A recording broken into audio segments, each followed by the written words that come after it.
भीती नाही आज तुझी संग साथ असताना,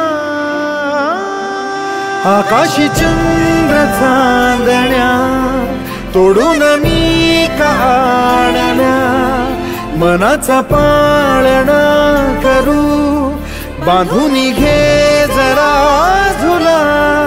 डोळ्यात तूच साजणी सुखाचा स्पर्श तू नवा, तुझ्या विना उरेन अर्थ जीवना, उजळे तुझ्या हसूने कणकण, अन चंद्र हे हातीचे काकण.